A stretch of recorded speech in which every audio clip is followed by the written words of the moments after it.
नमस्कार किसान साथियों, मैं आपका दोस्त नरेंद्र पोरवाल आपके अपने यूट्यूब चैनल देश की शान हमारे किसान में आपका बहुत बहुत स्वागत करता हूं। किसान साथियों, लहसुन की फसल में कुछ समस्याएं हमें ऐसी देखने को मिलती हैं जिनका अगर समय पर उपचार नहीं किया जाए तो उनका काफ़ी ज़्यादा असर हमें उत्पादन पर और क्वालिटी पर देखने को मिलता है दोस्तों। तो वह समस्या क्या है जो पिछले साल भी दोस्तों बहुत सारे किसान भाइयों के सामने देखने को मिली थी और इस वर्ष भी कुछ जगहों पर आने लग गई हैं। तो वो समस्या है दोस्तों जो अंकुरण की समस्या या जो कलियां जो अपनी होती हैं वह उगने की समस्या या जो लहसुन में जो फुटाव की समस्या आती है वो होती है दोस्तों। फुटाव की समस्या कैसे आती है दोस्तों, जैसे कि अपना जो लहसुन का पौधा है उस पौधे के अंदर दोस्तों क्या होता है कि यहाँ पर से जो डंडियाँ दूसरी निकलने लग जाती हैं, यानी कि जो कलियाँ अंदर बन रही हैं वह जो अपना कंद बनना चाहिए उसमें ताकत न लगाते हुए जो ऊपर की ओर फुटाव करने लग जाती है, जो कि जो अपनी जो पुरानी पत्तियां हैं उनके बीच में से जो नई पत्तियां या शाखाएं लहसुन में निकलने लग जाती हैं। तो उससे क्या होता है दोस्तों कि जो शाखाएं निकल रही हैं तो वह शाखाएं जो लहसुन की जो भी पोषक तत्व या जो इसने जो अपनी पूरे जीवन में जो खाद या जो पोषक तत्व लिए हैं वह जो कंद में न लगते हुए उन जो शाखाएं या कलियां जो निकल रही हैं या जो ऊपर से जो पत्तियां निकल रही हैं उनमें लग जाती हैं और इसका कंद भी सही से नहीं बन पाता है, कंद छोटा रह जाता है और कंद के साथ साथ में जब हम लहसुन उखाड़ते हैं तो वह उगने के कारण यहाँ से टूट जाता है और जो पूरा पौधा है वह डैमेज हो जाता है और उसका जो कंद है वह भी बेसाइज में हो जाता है, उसकी कोई साइज नहीं बन पाती है और उसका जो दिखावट होती है वह भी बिल्कुल सही नहीं लगती है और वह बिल्कुल दांतरा होने की समस्या आती है दोस्तों। तो इसका अगर हम समय पर उपचार करते हैं तो हमारी लहसुन बच सकती है, नहीं तो सारे अगर पौधों में यह समस्या आ जाती है तो अपनी फिर क्वालिटी भी नहीं पान पाती है, उसका पर्दा भी मजबूत नहीं रहता है और उसमें जो साइज भी प्रॉपर नहीं बन पाती है दोस्तों और बाद में जाकर उसमें मरने की समस्या भी बहुत आती है दोस्तों। तो इस समस्या की पूरी जानकारी हम देंगे कि यह लहसुन की फसल में क्यों आती है और इसके क्या क्या उपचार हैं और अगर हम समय पर वो उपचार कर लेते हैं या सावधानियां जो रखते हैं तो उसके कारण वो फिर उपचार हमें करने की ज़रूरत ही नहीं पड़ती है, वो बीमारी हमारे इसमें आती ही नहीं है दोस्तों। तो वह उपचार भी बताएंगे। अगर आपके इसमें समस्या दिखने लग गई है, लहसुन में जो फुटाव की समस्या या जो अलग से डंडियाँ निकलने लग जाती हैं या अलग से जो पौधे के अंदर से फिर से पौधा निकलने की समस्या आती है, उसके उपचार की भी बात करेंगे, कारण की भी बात करेंगे और वह नहीं आए उसके पहले क्या उपचार करना है जिससे कि वह आए नहीं और अगर आ चुका है तो आपको क्या उपचार करना है उसकी पूरी बात आज वीडियो में करने वाले हैं दोस्तों। तो आप पूरी जानकारी के लिए वीडियो को पूरा जरूर देखें। वीडियो पसंद आए, जानकारी पसंद आए तो लाइक जरूर करें, लाइक से हमारा हौसला बढ़ता है, उत्साह बढ़ता है और ज़्यादा से ज़्यादा किसान भाइयों तक जानकारी पहुँचाने के लिए शेयर जरूर करें दोस्तों, जिससे कि ज़्यादा से ज़्यादा किसान भाई हमारी मेहनत का लाभ ले सकें और वह भी अच्छी क्वालिटी और अच्छा उत्पादन ले सके दोस्तों। वैसे तो लहसुन प्याज से संबंधित सभी जानकारी हमने चैनल पर डाल रखी है, शुरू से लेकर अंत तक की, भंडारण तक की, बुआई से लेकर सभी जानकारी डाल रखी है। वह नहीं देखिए तो आप चैनल पर जाकर देख सकते हो, डिस्क्रिप्शन में लिंक दे रखी है, प्ले लिस्ट दे रखी है, उसकी लिंक पर जाकर भी आप देख सकते हो। और खेती से संबंधित, मंडी भाव से संबंधित और मौसम से संबंधित सभी जानकारी अगर जल्दी से जल्दी प्राप्त करना चाहते हो तो चैनल को सब्सक्राइब करके पास में लगा घंटी का बटन भी जरूर लगा दे।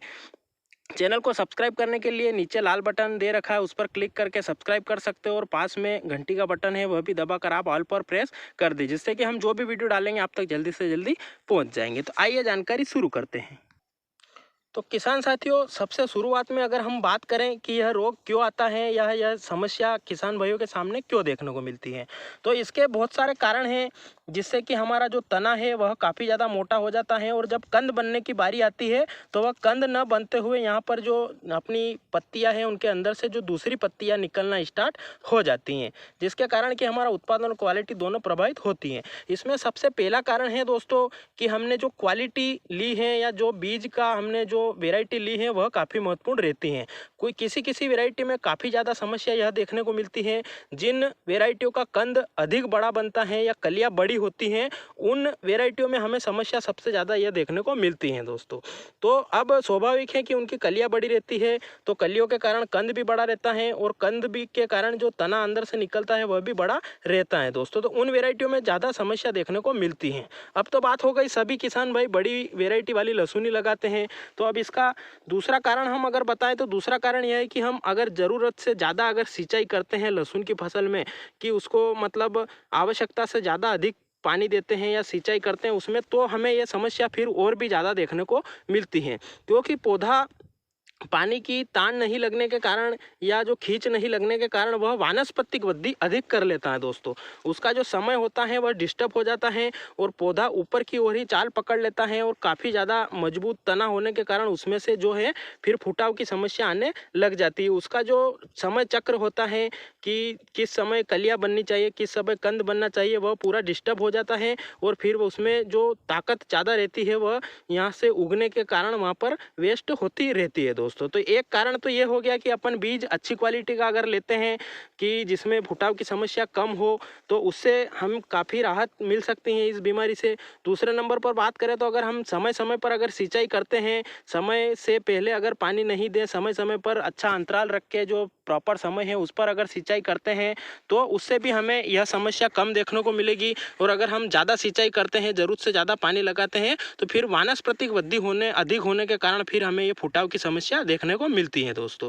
अब अगर हम तीसरे कारण की बात करें तो अधिक नाइट्रोजन बेस्ड जो खाद होते हैं जिनमें कि नाइट्रोजन की मात्रा अधिक होती है, ऐसे खादों का उपयोग अगर हम ज़्यादा करते हैं या ज़्यादा लंबे समय तक यानी कि 45 दिन से अधिक दिन तक भी हम नाइट्रोजन वाले खादों का अधिक मात्रा में उपयोग करते हैं, जो संतुलित मात्रा होती है उसमें अगर उपयोग करते हैं तो कोई दिक्कत नहीं है। अगर उससे ज़्यादा मात्रा में अगर उपयोग करते हैं तो फिर हमें यह जो फुटाव की समस्या देखने को जरूर मिलेगी दोस्तों। क्योंकि नाइट्रोजन वानस्पतिक वृद्धि में काफ़ी ज़्यादा सहायक होता है और पौधे को नीचे की ओर देखने ही नहीं देता है, वह सिर्फ वानस्पतिक वृद्धि ही करता जाता है। और जब कंद या कलियां बनने का समय होता है उस समय भी अगर हम नाइट्रोजन ज़्यादा मात्रा में डाल देते हैं तो पौधा फिर वापस से नीचे काम करता हुआ न लगते हुए जो ऊपर उसकी ताकत लगाने लगता है, जिससे कि जो कलियां या कंद अगर नीचे बन रहा है उसमें से वापस से जो कलियां बनी है वह अंकुरित होकर उगकर यहाँ से पौधे की जो पत्तियां होती है उसके अंदर से बाहर निकलना स्टार्ट हो जाती है दोस्तों। तो एक मुख्य कारण यह भी है कि अगर हम नाइट्रोजन का ज़्यादा ज़रूरत से ज़्यादा और समय के बाद में अगर उपयोग करते हैं, जिसका समय नाइट्रोजन का प्राथमिक स्टेज या शुरुआती स्टेज में ही होता है और हम अगर सेकेंडरी स्टेज के बाद तक या सेकेंडरी स्टेज में भी उसका उपयोग लगातार करते रहते हैं और ज़रूरत से ज़्यादा मात्रा में करते रहते हैं तो उससे हमें फिर ये फुटाव की समस्या देखने को मिलेगी दोस्तों। तो ये 3 मुख्य कारण हैं। तो इनका सुझाव हम इस उपाय के रूप में इन्हें ले सकते हैं कि हम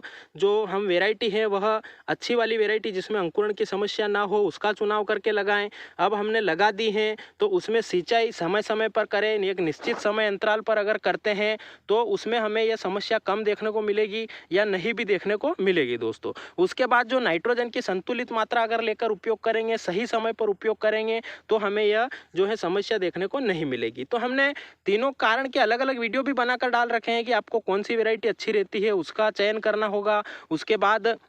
सिंचाई लहसुन में कब कब करनी है जिससे कि यह समस्या नहीं देखने को मिले। तो उस अगर वीडियो को देखकर आप सही समय पर सही अंतराल पर सिंचाई करोगे तो भी आपको यह समस्या देखने को नहीं मिलेगी। और तीसरा कारण है कि नाइट्रोजन की मात्रा, तो उसका भी वीडियो हमने बनाकर डाल रखा है कि आपको लहसुन में नाइट्रोजन कब तक देना है, कितनी कितनी मात्रा में देना है और लास्ट कब तक देना है, उसके बाद नहीं देना है, उसका पूरा वीडियो हमने बनाकर डाल रखा है। और कौन सी स्टेज पर आपको कौन सी नाइट्रोजन की मात्रा और कौन से रूप में लेना है उसका वीडियो भी हमने बनाकर डाल रखा है। वो नहीं देखा है तो वह भी आप देख सकते हो और इस बीमारी या जो समस्या है उससे बच सकते हो दोस्तों। ये तो कारण हो गए। अब चौथे कारण की अगर बात करें तो चौथा कारण ये यहाँ से पत्तियां ऐसे फटने की समस्या भी आती है दोस्तों। तो यह बोरोन की कमी को बताता है। अगर आपकी फसल में ऐसे ये तो अपन ने फाड़ा है, अगर ऑटोमेटिक तरीके से ये पत्तियां ऐसे दूर जा रही हैं तो उसमें हमें बोरोन की कमी महसूस होती है दोस्तों। अगर हमने पहले भी बताया था कि आप कैल्शियम नाइट्रेट के साथ बोरोन दे सकते हो, 05234 के साथ जो है बोरोन की मात्रा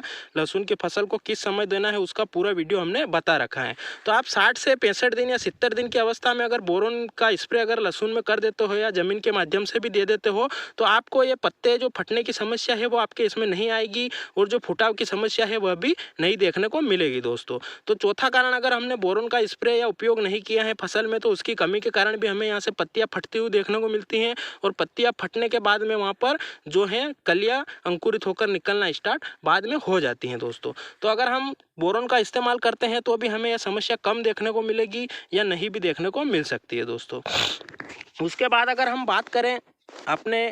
सब उपाय करें उसके बाद भी आपकी फसल में कुछ जगहों पर या ज़्यादा मात्रा में ये कलियां अंकुरित होकर निकलना स्टार्ट हो रही है या फुटाव की समस्या हो रही, तो एक रामबाण इलाज भी हम बताने वाले हैं दोस्तों। तो सबसे पहले तो आप कोशिश करें कि ये जो पहले कारण बताए हैं इनसे बचें और जो उपाय बताए हैं उन्हें अपनाएं, जिनसे कि आपकी फसल में यह समस्या देखने को ही नहीं मिले। उसके बाद भी कुछ किसान भाइयों के मौसम में जो ज़्यादा नमी होती है उसके कारण या किसी कारणवश या अपन ने सिंचाई नहीं की और ऊपर से बारिश गिर गई थी उसकी वजह से सिंचाई हो गई, उस कारण से अगर ये गलतियां हमसे हो गई हैं और इसमें फुटाव की समस्या लहसुन में आना स्टार्ट भी हो चुकी है, तो हमें अभी क्या करना है उसका अगर उपाय बताएं तो हमें एक अच्छा सा जो बोरोन होता है वह लाकर लहसुन की फसल में अगर कुछ मात्रा में ही उगना स्टार्ट हुई है तो आपको बोरोन का प्रयोग जो है 60 दिन से लेकर 90 से 100 दिन की फसल में आपको जरूर कर देना है, जिससे कि जो कुछ मात्रा में कलियां अंकुरित हुई है उन पर भी कंट्रोल होगा और आगे पौधे में जो दूसरे पौधे हैं उनमें अंकुरण नहीं होगा और उनका जो कलियां फूटने की समस्या या जो पौधे का तना फटकर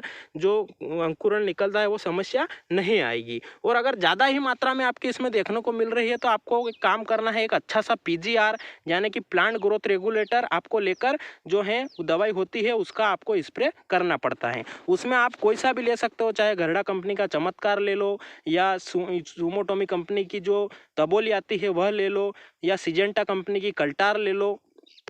या BASF कंपनी की जो लिहोसिन आती है वह ले लो या बायर कंपनी का प्लानोफिक्स के नाम से एक PGR या प्लांट ग्रोथ रेगुलेटर आता है वह ले लो। आप किसी भी कंपनी का अच्छा सा प्लांट ग्रोथ रेगुलेटर लेकर स्प्रे कर सकते हो दोस्तों। ये काम आपको जब अंकुरण आपको कुछ मात्रा में दिखने लग जाए या ज़्यादा मात्रा में दिखने लग जाए आप उस समय कर सकते हो, जिससे क्या होगा कि जो पौधा होगा वह चाल भटक गया है या रास्ता भटक गया है, उसको जो कंद का विकास करना होता है उस समय वह वेजिटेटिव ग्रोथ में लगा हुआ रहता है, तो वह जो प्लांट ग्रोथ रेगुलेटर रहता है वो ट्रैफिक हवलदार का काम करेगा। जिस अवस्था में पौधा है उस हिसाब से वह काम करेगा और उसको उस अवस्था में जो कार्य करना है उसमें उसे लगाएगा दोस्तों। जैसे कि लहसुन की फसल में 70 दिन के बाद में जो कंद बनने का काम स्टार्ट हो जाता है, अगर पौधे में वो कलियां फटकर जो तना फटकर जो कलियां निकलने की समस्या आ रही हैं तो उसको जो है उस रास्ते से पलटा कर जो कंद बनने का रास्ता है उस पर वापस भेज देगा। यह प्लांट रेगुलेटर होता है, उसका काम होता है दोस्तों। तो वह क्या करेगा कि जो फसल रास्ता भटक गई है उसे वापस से जो कंद उसकी जो ताकत है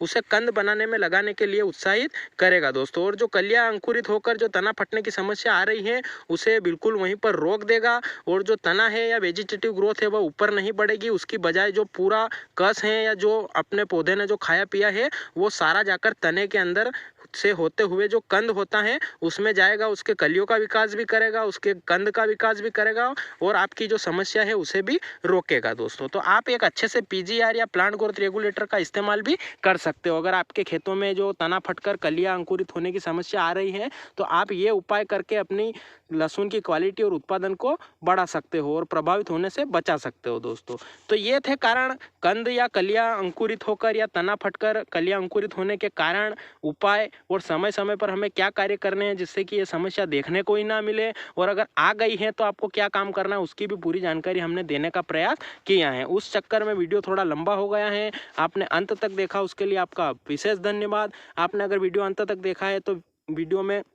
कमेंट के माध्यम से जय हिंद जरूर लिखें, जिससे हमें पता चल सके कि कौन हमारी वीडियो अंत तक देखता है दोस्तों। तो जय हिंद कमेंट जरूर करें। आपके कोई सवाल या सुझाव लहसुन की फसल के बारे में या प्याज की फसल के बारे में या अन्य फसलों के बारे में कोई सवाल या सुझाव हो तो वह भी कमेंट जरूर करें, जिससे हम आपके सवालों के जवाब भी देंगे और कुछ सुझाव होंगे तो ज़्यादा से ज़्यादा किसान भाइयों तक पहुँचाने का प्रयास भी करेंगे। तो आप कमेंट जरूर करें, वीडियो को लाइक करें, शेयर करें और चैनल को सब्सक्राइब करें। फिर मिलते हैं नई जानकारी के साथ नए वीडियो में, तब तक के लिए धन्यवाद। जय हिंद, जय भारत।